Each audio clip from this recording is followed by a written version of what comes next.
Hello दोस्तों, आप सभी का स्वागत है। आज हम बात करेंगे बिहार पैरामेडिकल जो 2022 के जितने भी छात्र एवं छात्राएं तैयारी करने वाले हैं, जितने भी स्टूडेंट तैयारी करने वाले हैं, उन लोगों के लिए ये वीडियो इंपॉर्टेंट होने वाला है। आप लोगों को यहाँ पे पैरामेडिकल और पैरामेडिकल माध्यमिक स्तरीय वाले जो परीक्षाएँ होती हैं उनमें बायोलॉजी के प्रश्न पूछे जाते हैं, साइंस के प्रश्न पूछे जाते हैं, साइंस में बायोलॉजी के प्रश्न भी पूछे जाते हैं। तो बायोलॉजी के प्रश्न में पूरी तरह से पूरे सिलेबस जिस तरह से आपको दी गई है उसी तरीक़े से सिलेबस के आधार पर ये वीडियो आपको बनाई जा रही है। पूरी तरह से थ्योरी की पहले क्लास होगी, थ्योरी 2-3 वीडियो में थ्योरी आएगी, इसके बाद से उसका ऑब्जेक्टिव क्वेश्चन आएगा। उसी तरीके से जितने भी चैप्टर आपको दिए गए हैं आपको स्क्रीन पे पादप एवं शारीरिकी जो अभी चैप्टर दी गई है उसके बारे में हम बात करेंगे। उसी तरह से पादपों का वर्गीकरण, पादप में प्रजनन, पादप कार्यकी, प्राणी जगत और जीवन की क्रियाएं, जीवन की प्रक्रियाएं और क्रियाएं, इसके बारे में हम धीरे धीरे बात करेंगे। आज की वीडियो में हम थ्योरी में बात करेंगे, पादप शारीरिकी के बारे में बात करेंगे। आपको बहुत अच्छे तरीक़ा से जिस तरह से सिलेबस दी गई है उसी सिलेबस के अनुसार आपको ये पढ़ाई जाएगी और बताई जाएगी, ठीक है। उसी तरीक़े से आपको फिजिक्स की भी वीडियो आएगी, केमिस्ट्री की भी वीडियो आएगी, अलग अलग क्षेत्र की वीडियो धीरे धीरे आपको मिलेगी। जीएस की भी वीडियो आपको धीरे धीरे मिल रही है। तो अगर आप लोग इस चैनल पर नए होंगे कृपया चैनल को सब्सक्राइब कीजिएगा, बेल आइकन को दबा दीजिएगा। तो आइए हम शुरू करते हैं। सबसे पहला चैप्टर शुरू करते हैं थ्योरी क्लास के सब को लेकर। तो पहला चैप्टर जो दिए गई है पादप शारीरिकी जो दी गई है, यानी कि प्लांट एनाटॉमी के बारे में हम बात करेंगे। अध्याय 1 है। तो इसी तरीक़ा से धीरे धीरे हर टॉपिक पे चर्चा करेंगे। टॉपिक पे चर्चा जो पूरी तरह से आप स्पष्ट रूप से हो जाएगी तो टॉपिक पे चर्चा करने के बाद हम इसका ऑब्जेक्टिव देखेंगे और ये टॉपिक वाइज हम तैयारी करेंगे। पूरी सिलेबस वाइज आपको तैयारी कराई जाएगी। पूरी तरह से आप आश्वस्त रहिएगा, तैयारी प्रेम से तैयारी करिए। अगर भी कोई प्रॉब्लम हो तो कमेंट करके हमें बताइएगा। और आपको बता दूं कि ये पीडीएफ जो है टेलीग्राम पे डाल दी जाती है। टेलीग्राम का लिंक डिस्क्रिप्शन बॉक्स में आपको मिलेगा। आज ये सबसे पहला नंबर पार्ट है। उस पार्ट में हम आज बात करेंगे जड़ और मूल के बारे में, जड़ और रूट के बारे में। तो आइए समझते हैं। जल मूलांकुर से विकसित पौधे का भूमिगत धनात्मक गुरुत्वानुवर्ती, ऋणात्मक प्रकाशानुवर्ती तथा धनात्मक जलानुवर्ती अंग है। इसका मतलब क्या है? तो जड़ एक मूलांकुर से विकसित होने वाले पौधे का भूमिगत है, यानी कि भूमि के अंदर का एक पार्ट है जो कि धनात्मक गुरुत्वानुवर्ती, यानी कि गुरुत्वाकर्षण के जिधर गुरुत्वाकर्षण होता है, यानी कि पृथ्वी पे हम आते हैं तो गुरुत्वाकर्षण उसी तरह से होता है। तो गुरुत्वाकर्षण और प्रकाश, धनात्मक गुरुत्वाकर्षण का मतलब कि गुरुत्वाकर्षण की दिशा में जाती है, यानी कि पृथ्वी के जितने भी हम लोग नीचे जाते जाएंगे गुरुत्वाकर्षण का प्रभाव बढ़ते जाता है, क्योंकि पृथ्वी के नीचे पूरी तरह से मिनरल्स पाए जाते हैं और वो मिनरल्स में लोहा भी पाए जाते हैं। तो लोहा इसलिए पृथ्वी को तो हम लोग चुंबक कहते ही हैं। तो पृथ्वी के नीचे जितना हम जाते जाएंगे चुंबकत्व का गुण बढ़ता जाता है। तो धनात्मक चुंबकत्व, धनात्मक गुरुत्वाकर्षणानुवर्ती का मतलब होता है कि गुरुत्वाकर्षण के पॉजिटिव वे में जा रहा है। और ऋणात्मक प्रकाशानुवर्ती यानी कि प्रकाश के विपरीत दिशा में जा रहा है, यानी कि प्रकाश हमारे वायुमंडल में है लेकिन वायुमंडल में जड़ नहीं बढ़ के प्रकाश की विपरीत दिशा में बढ़ती है, यानी कि प्रकाश के अगेंस्ट में बढ़ती है, यानी कि ये भी पृथ्वी में बढ़ती है। तथा धनात्मक जलानुवर्ती, यानी कि पृथ्वी के नीचे हम जब जाते हैं तो हम लोग को जल की भी प्रभाव मिलती है, तो वहाँ भी हम लोगों को यानी कि पॉजिटिव वे में जाती है।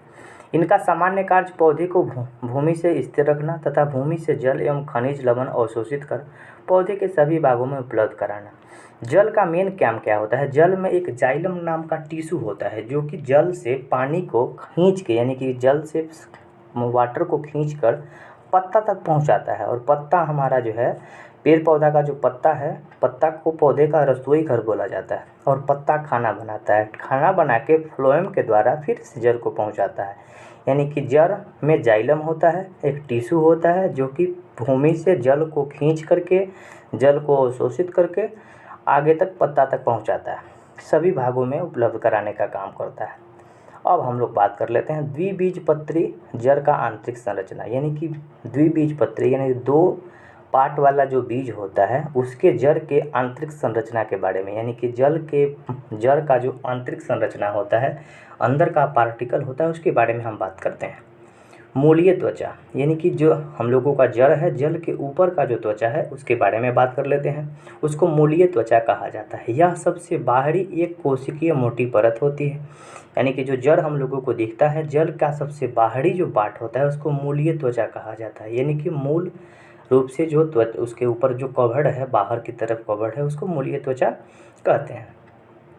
एक मोटी परत है, इसकी कुछ कोशिकाएं एक कोशिकीय मूल रोम से निकलते हैं। इसे उपचर्म का अभाव होता है। उपचर्म का अभाव का मतलब आगे हम बात करेंगे पूरी डिटेल वे में। यानी कि सबसे जो हम लोग मेन जानना क्या है कि जो जड़ का जो ऊपरी परत होता है, बाहरी परत होता है, मोटी परत होता है, उसको मूलीय त्वचा कहते हैं। वालकुट मृदु तक कोशिकाओं से बना अंतरा कोशिका अवकाश युक्त भाग है जो मूलीय त्वचा के नीचे अंत त्वचा तक फैला होता है। इसकी कोशिका में मंड संचित होता है।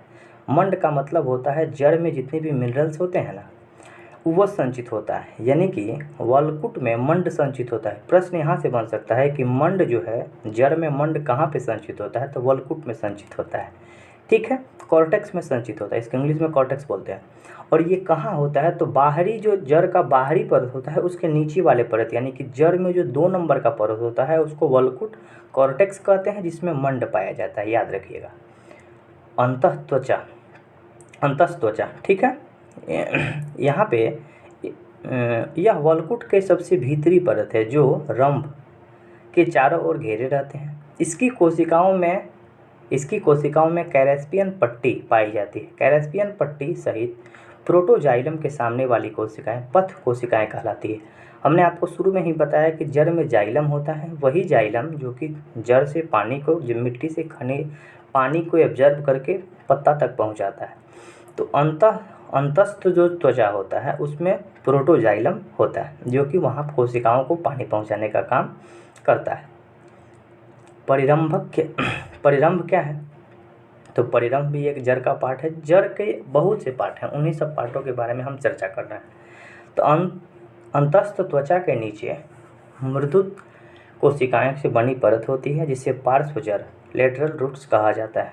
ठीक है, अब यहाँ पे एक बात और है, संवहन पुल के बारे में हम बात कर लेते हैं। वस्कुलर यहाँ पे, और ये संवहन पुल जाइलम के एक सार्क अवस्था में पाया जाता है। जाइलम कहाँ पे है? जड़ में ही है।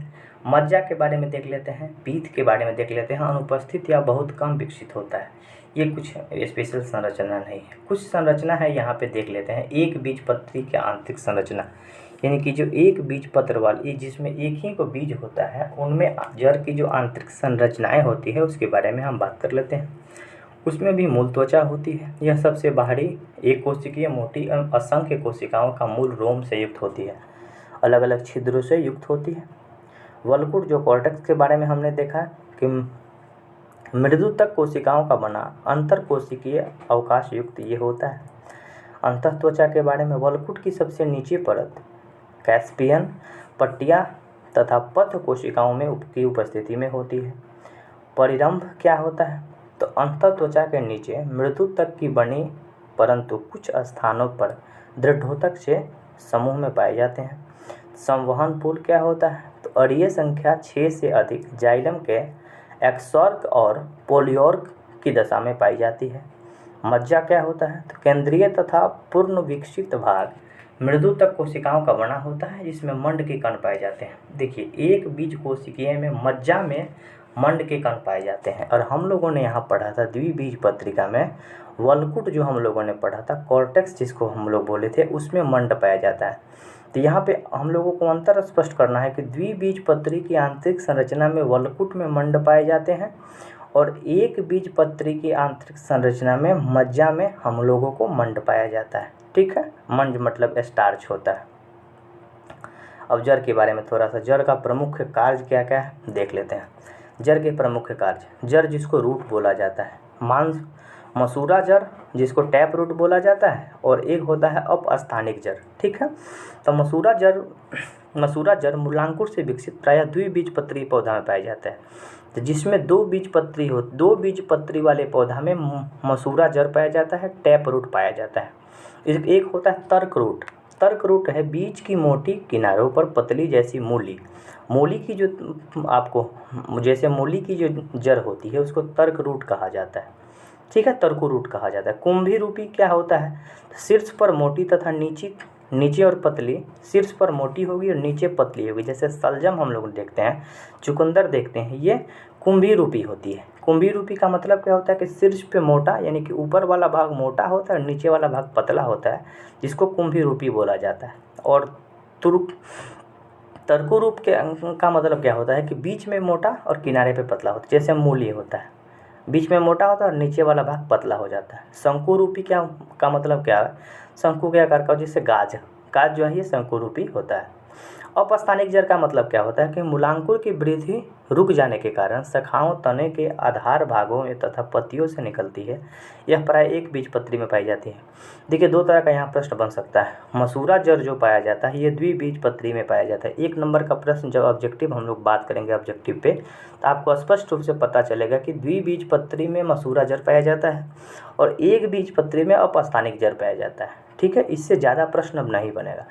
तो ये वीडियो कैसी लगी, देखिए धीरे धीरे इसमें कुछ ना कुछ परिवर्तन आपको देखने के लिए मिलेगा। अभी की जो वीडियो है ये पहली वीडियो है, थोड़ा सा वीडियो बनाने में दिक्कतें आई होगी, लेकिन इन सब के बावजूद भी हम वीडियो बना रहे हैं। और आने वाले समय में धीरे धीरे सबसे पहले इसकी थ्योरी के बारे में हम बात करेंगे, और आने वाले वीडियो में जब थ्योरी कंप्लीट हो जाती है, थ्योरी कंप्लीट हो जाने के बाद आपको हम इसका ऑब्जेक्टिव कराएंगे, तो पूरी तरह से स्पष्ट हो जाएगा। और ऑब्जेक्टिव कराने के बाद हम आपको बताएंगे भी कि हाँ ये वीडियो, ये जो क्वेश्चन है कब कब, जैसे 2021 वाला जो प्रश्न है इस टॉपिक से कितने प्रश्न आए थे उसके बारे में भी चर्चा करेंगे। और अलग पुस्तक से भी इस जो भी टॉपिक दिए गए हैं इस टॉपिक से और भी प्रश्न हम NCERT बेस्ड प्रश्न और अलग अलग तरह से प्रश्न के बारे में चर्चा करेंगे।